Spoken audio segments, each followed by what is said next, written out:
So you want to write the resume, identify who you are, a profile, explain why you would add value for your goal, make it easy for the hiring manager to select you, use a correct and modern format, readable by ATS or federal systems. A lot of people use templates that are out there for civilian resumes. Many of them cannot be read by some ATS systems, especially if they have a lot of graphics or a lot of tables.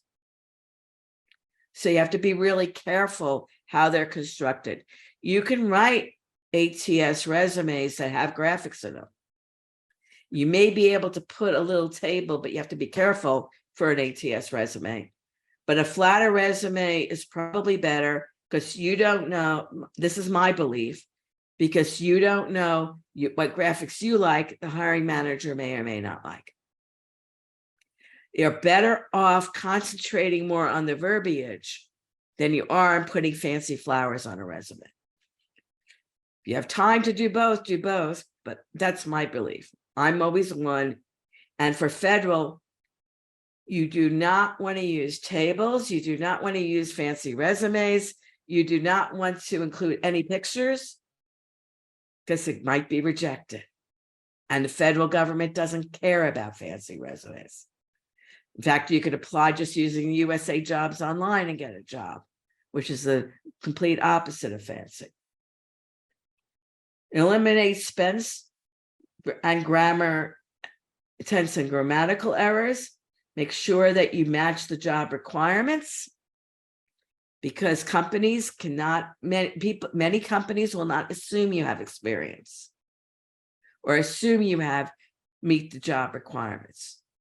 The federal government cannot assume you have the requirements unless you spell it out in the resume. With the current system, everything must be spelled out in a federal resume to excruciating detail. Make it the right length. A one-page resume is a myth.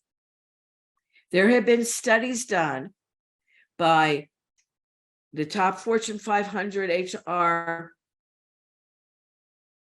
chief human resource officers.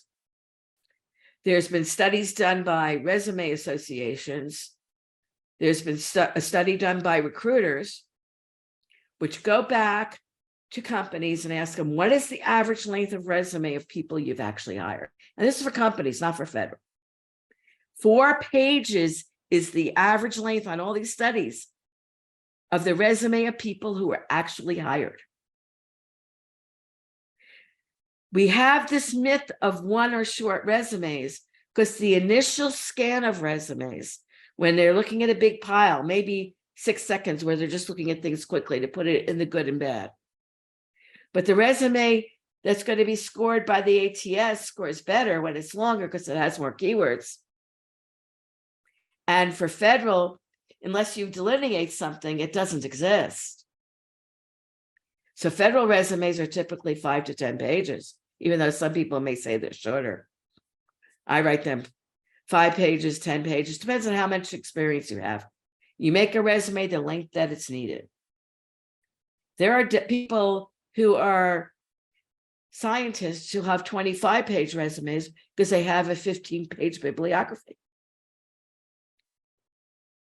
That's part of the resume. So my view is you make a resume, as long as you have valuable information for the employer, the length that is needed to explain your experience. It's better to be longer on the resume than to not have the information that's going to explain to that employer why they should hire you. You can have a summary resume of 1 to 2 pages for networking, but when you're actually applying for that job, I recommend a longer resume. Focus on how you will advance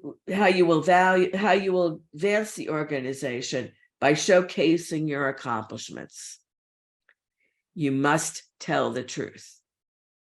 Do not think that you can get by getting rid of jobs. You can get rid of jobs on the marketing document, but do not go ahead and say you were in a job longer than you were there. There's going to be background checks. And even if you pass now, companies can fire you if they catch you in that lie later. There are numerous stories out there, even people I know, who have been fired for their jobs for falsifying in the past that they had a degree they didn't have. I worked at a company and they hired somebody who claimed that they had graduated with a degree in engineering. The guy moved, he sold his house and he moved. And the day before he was coming on, they did the final background check. The company didn't do the background check in time and found out he did not have a degree. He was not hired. Yet he had to reimburse the company all the money for the moving because he lied. So do not go around that lie because you never know when it's going to catch you. Better off telling the truth, getting a job based on the truth, because it's guaranteed you're going to do the job and you won't be looking over your shoulder for the rest of your career that somebody's going to catch up with it. And I've seen me catch up with people anywhere from right before the job to 20 years later. And catching up 20 years later is probably worse because you've set up your life to be earning a huge amount of money and you're no longer going to be hireable by anybody.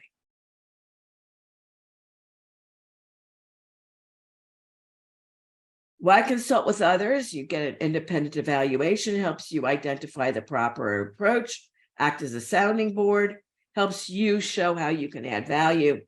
Make sure you convey to others how you're the best candidate. They can help you review for errors, omissions, readability, and format.